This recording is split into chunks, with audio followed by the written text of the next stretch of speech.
My in-laws left my name off the seating chart, but the way my husband fixed it left them humiliated. The moment I walked into my wedding reception, I knew something was wrong. The air felt thick, like a storm was brewing beneath the fairy lights and soft music. My heart raced as I scanned the room, my white dress trailing behind me. This was supposed to be the happiest day of my life, but a sinking feeling told me it wouldn't be that simple. Hey, before we dive deeper, let me know in the comments where you're watching from. Your city, your country, I'd love to hear it. Now, let's get into this story. My name is Zoe, and I was 28, standing at the edge of what I thought would be my perfect wedding day in a charming venue just outside Seattle. The barn was decked out with roses and candles, the kind of place you'd see on a Pinterest board. My husband, Ethan, was by my side, his smile warm and steady, the kind that made me feel safe. We'd been together for 3 years, and this day was supposed to seal our love in front of everyone we cared about. But as I looked around, I noticed the seating chart at the entrance. My name wasn't on it. Not a single mention of Zoe anywhere. Just Ethan's bride in elegant calligraphy, like I was some placeholder instead of the woman he chose to marry. I froze, my bouquet trembling in my hands. Ethan noticed and squeezed my arm, his eyes narrowing as he followed my gaze. "What the hell?" he muttered under his breath. I wanted to laugh it off, to say it was a mistake, but the hurt stung too deep. This wasn't an accident. It felt deliberate, like a slap disguised as an oversight. Let me take you back a bit. Ethan and I met at a coffee shop in downtown Seattle. I was juggling a laptop and a latte, and he offered to hold my drink while I wrestled with my bag. His easy laugh and kind eyes hooked me right away. We were engaged within a year, and planning the wedding felt like a dream, until his family got involved. His mother, Linda, was a woman who smiled with her lips but never her eyes. His sister, Claire, was worse, always dropping snide comments about my small-town upbringing in Olympia. They never said outright that I wasn't good enough for Ethan, but their little jabs about my job as a graphic designer, my simple taste in decor, or how I wasn't refined enough, built up like bricks in a wall. The guest list was a mix of our worlds. My parents, Tom and Susan, were there, beaming with pride, though I could tell they felt out of place among Ethan's wealthier relatives. My best friend, Mia, was my maid of honor, her bubbly energy keeping me grounded. Ethan's side included his parents, Linda and Richard, his sister Claire, and a gaggle of cousins who seemed to follow Linda's lead. There were about 120 guests total, all gathered in this rustic barn under soft golden light, with tables draped in ivory linens and centerpieces of wildflowers I'd picked out myself. It was beautiful. It was supposed to be perfect. But beneath the surface there were cracks. Linda had been icy during the planning, insisting on controlling the menu and guest list. She'd even suggested I change my dress because it wasn't formal enough for their family. Ethan shut that down, but I could feel her resentment simmering. Claire, meanwhile, had been texting Ethan complaints about me for months, which he only told me about after I pressed him. "They'll come around," he'd promised. I wanted to believe him. As we stood at the entrance, staring at that seating chart, I felt eyes on us. Guests were milling about, sipping champagne, unaware of the storm brewing in my chest. I forced a smile, not wanting to ruin the moment, but inside I was reeling. Why would my name be left off? Who did this? Ethan's jaw tightened, and I knew he was thinking the same thing. His family had been pushing boundaries for months, but this? This was a public snub, a message written in ink for everyone to see. I glanced at Linda across the room. She was chatting with a group of her friends, her laugh sharp and practiced. Claire was nearby, her arms crossed, watching us with a smirk. My dad, Tom, caught my eye from a table nearby and gave me a reassuring nod, but I could tell he sensed something was off. Mia, ever the protector, was already marching over, her heels clicking on the wooden floor. "Zoe, what's going on?" she whispered, her eyes darting to the seating chart. I shook my head, not trusting my voice. The music swelled, signaling it was time for us to make our grand entrance as husband and wife. Ethan took my hand, his grip firm but gentle. "We'll deal with this," he whispered. "I promise." His voice was steady, but there was an edge to it, like he was holding back a fire. I nodded, trying to focus on the moment, but my mind was racing. This wasn't just about a seating chart. It was about respect, about my place in Ethan's life, and about whether his family would ever accept me. As we stepped into the spotlight, the crowd cheered, and for a moment I let myself believe everything would be okay. But deep down, I knew this was only the beginning. The tension in the room was like a taut string ready to snap, and when it did, it would change everything. The reception hall glowed under the soft flicker of chandeliers, but the warmth of the lights couldn't touch the chill in my heart. Ethan and I moved through the crowd, smiling for photos, clinking glasses, and laughing at toasts that felt rehearsed. Every step felt like walking on a tightrope, the seating chart incident still burning in my mind. I kept stealing glances at Linda and Claire, who were now seated at the head table, their faces unreadable but their eyes sharp, like hawks waiting for a misstep. The air was thick with unspoken words, and I could feel the weight of their judgment pressing down on me. As we sat for dinner, Ethan leaned close, his breath warm against my ear.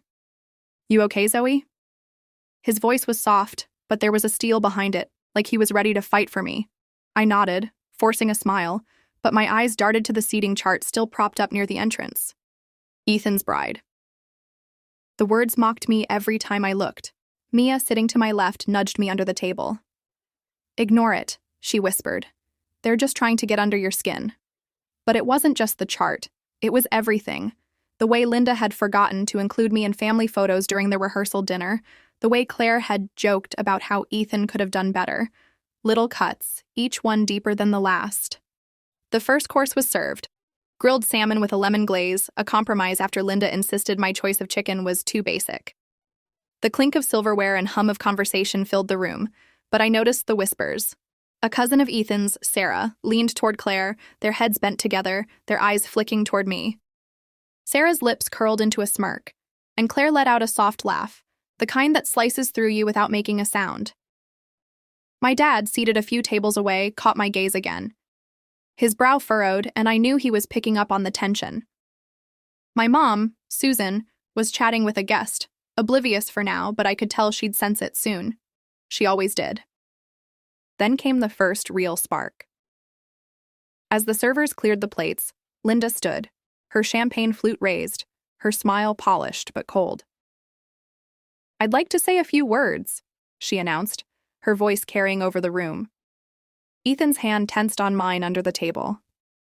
I braced myself. "Today is about family," she began, her eyes sweeping the room but never landing on me. "About legacy, tradition, and the people who've always been there for Ethan." She paused, her smile tightening. "We're so proud of the man he's become, and we welcome his new chapter." Not my name, not even a glance in my direction. The room applauded politely, but I felt the sting like a slap. Ethan's jaw clenched, and I could see the fire in his eyes, but he stayed silent, his thumb brushing over my knuckles. Claire was next. She stood, her dress shimmering under the lights, her expression smug. "As Ethan's sister, I just want to say how much this family means to me," she said, her voice dripping with sweetness. "We've always been so close, and it's interesting to see how things change." She glanced at me then, her eyes glinting with something sharp. "But I'm sure we'll all adjust to the new dynamic." A few guests chuckled, thinking it was a harmless sibling jab, but I knew better. It was a dagger wrapped in velvet. Mia leaned over, her voice low. "She's baiting you, Zoe. Don't let her win." I nodded, but my chest was tight, my face hot with embarrassment. The whispers grew louder now, ripples spreading through the room. I caught snippets. Not what I expected. "She seems nice, but..." Each one a tiny pinprick to my confidence.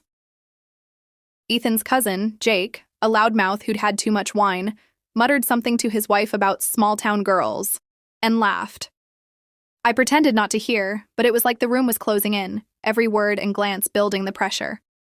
Then came the moment that pushed it further. During a lull in the toasts, Linda approached our table, her heels clicking with purpose. She leaned down, her perfume overwhelming, and spoke directly to Ethan, as if I wasn't there. "Sweetheart, we need to talk about the family photos later. We want to make sure the core family is captured properly." Her emphasis on core was unmistakable. I was an outsider, and she was making sure everyone knew it. Ethan's face darkened, but before he could respond, Linda turned to me with a smile that didn't reach her eyes. "Zoe, you don't mind, do you? It's just a family thing." The table went quiet. Mia's fork froze mid-air. My dad's eyes narrowed from across the room. I opened my mouth, but the words caught in my throat. Humiliation burned through me, hot and sharp. I wanted to scream, to call her out, but I was paralyzed, the weight of every guest's stare pinning me in place. Ethan's grip on my hand tightened, and I saw something shift in him, a spark of anger, but also resolve.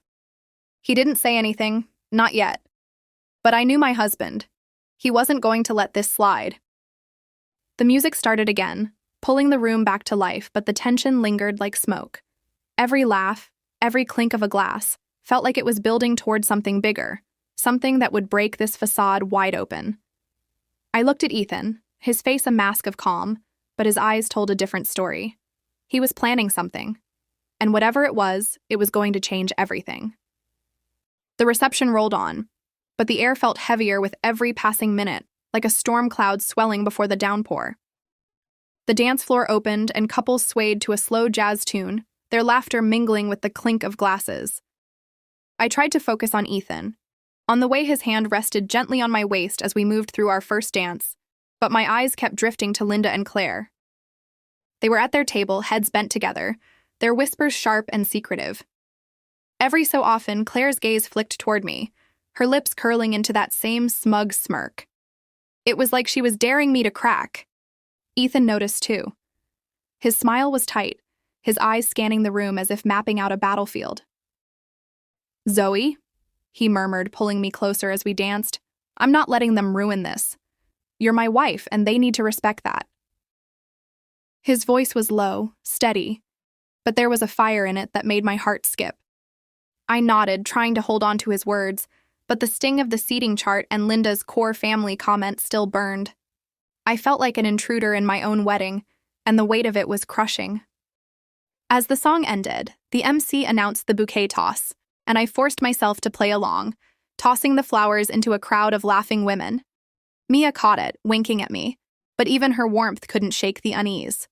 The night was unraveling, and I could feel it. Then came another jab, this one sharper. Claire approached as I stepped off the dance floor, her champagne flute dangling lazily in her hand. "Zoe," she said, loud enough for nearby guests to hear, "you must be so overwhelmed. All this grandeur. It's a lot for someone who's not used to it, isn't it?" Her tone was syrupy, but the words cut deep, painting me as some small-town girl out of her depth. A few guests nearby chuckled awkwardly, and I felt my face flush. I opened my mouth to respond, but Ethan stepped in, his voice calm but firm. "Claire, that's enough." The room didn't go silent, but it felt like it did. Claire's smile faltered, and for a moment I thought she'd back down. But she didn't. She tilted her head, her eyes glinting. "Oh, Ethan, relax. I'm just teasing. Zoe can handle a little fun, right?" She looked at me, daring me to agree. I didn't. I just stared back, my hands trembling at my sides. Mia was suddenly there, her arm looping through mine. "Let's get some air," she muttered, pulling me away before I could say something I'd regret. Outside, the cool Seattle night hit my skin, and I took a shaky breath.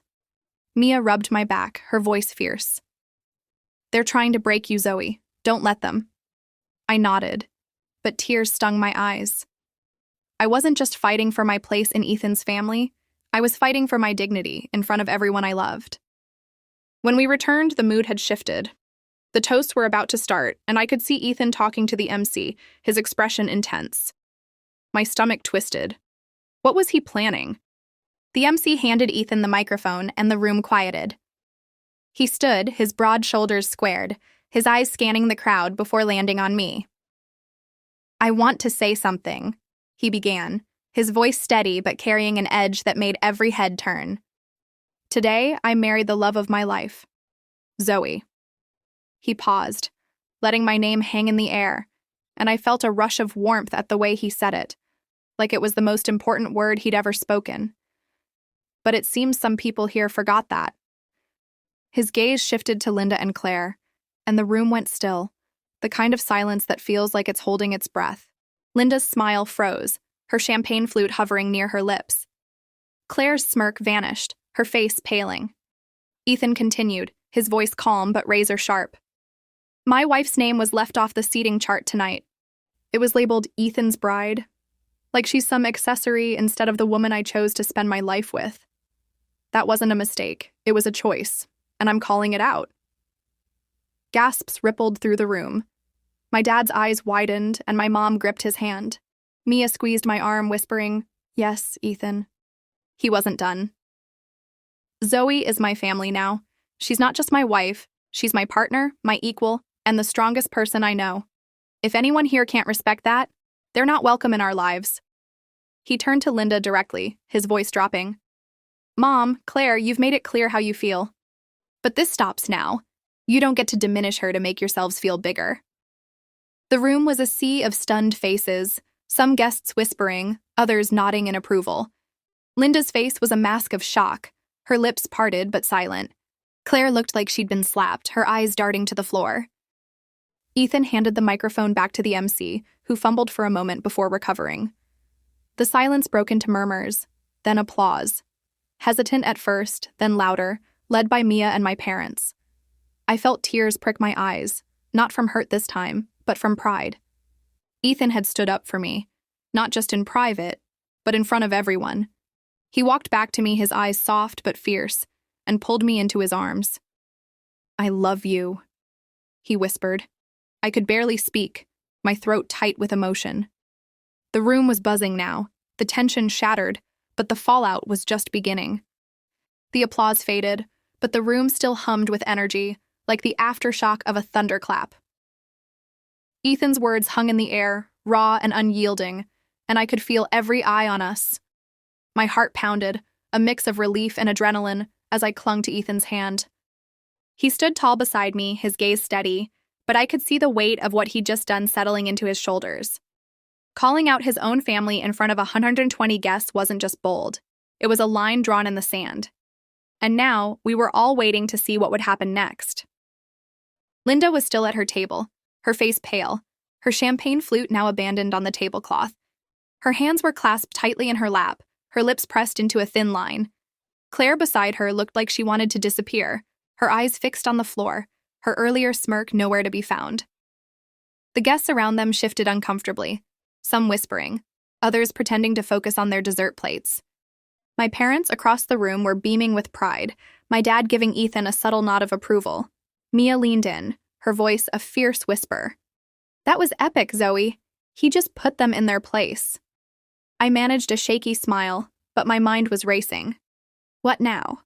Would this fracture Ethan's family forever? Would it change us? The MC, sensing the tension, quickly signaled the band to start playing again, and the upbeat tempo of a pop song filled the room. Guests began to drift back to the dance floor, but the mood was different now. Charged, like everyone was waiting for the next shoe to drop. Ethan pulled me aside, his hands cupping my face. I'm sorry you had to go through this, he said, his voice low and earnest. I should have seen it coming. I shook my head, tears brimming. You stood up for me. That's what matters. He kissed my forehead, and for a moment it was just us, the chaos of the room fading away. But the consequences were unfolding. Linda stood abruptly, her chair scraping against the wooden floor. She didn't look at us as she made her way to the exit, Richard trailing behind her, his face a mix of embarrassment and resignation. Claire hesitated, then followed, her head down. A few of their friends exchanged glances, unsure whether to stay or go. Some guests whispered, "Did they really leave?" while others pretended not to notice. My heart sank.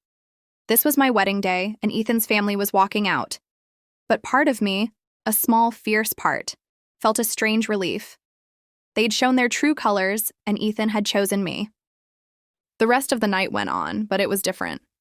The guests who stayed rallied around us, their energy warm and supportive. My parents pulled me into a hug, my mom whispering, "We're so proud of you both." Mia led a group of my friends to the dance floor, determined to keep the party alive. Ethan and I danced again, and for the first time that night, I felt like I could breathe. The weight of Linda and Claire's judgment was gone, at least for now. But I knew this wasn't the end. Families don't just heal from moments like this without work, and I wasn't sure if that work would ever happen. In the weeks that followed, the fallout became clearer. Linda sent Ethan a long text, not apologizing, but explaining how hurt she was by his public call-out. Claire didn't reach out at all, and Ethan didn't push her to. He told me he'd had enough of their games, and if they couldn't respect me, they'd have to deal with the distance. It wasn't easy for him. I could see the pain in his eyes when he talked about his mom, but he never wavered. We started our life together in a small apartment in Seattle, building our own world, one where I wasn't just Ethan's bride, but Zoe, his partner, his love. Looking back, that day wasn't just about a wedding. It was about standing up for what's right, even when it's messy. It was about choosing love over pride, and about realizing that family isn't just blood. It's the people who show up for you, who fight for you. Ethan did that for me, and I'll never forget it. I don't know if Linda or Claire will ever come around, but I do know this. Our marriage is stronger because of that day. We faced the storm together, and we came out on the other side, not just as husband and wife, but as a team. So, what's the takeaway? Sometimes love means drawing a line. Sometimes it means standing up to the people closest to you, not to hurt them, but to protect what matters most. I hope this story made you think about your own lines, where you'd draw them, and who you'd fight for. Drop a comment below and let me know. Have you ever had a moment where you had to stand up for someone you love? Or maybe you've been in Zoe's shoes, feeling like an outsider. I'm reading every single one, so share your thoughts. And if you're not subscribed yet, hit that button. There's so much more to come. Stories of love, betrayal, and everything in between. Let's keep this community growing. Until next time, stay true to who you are, and don't let anyone make you feel like you're less than enough.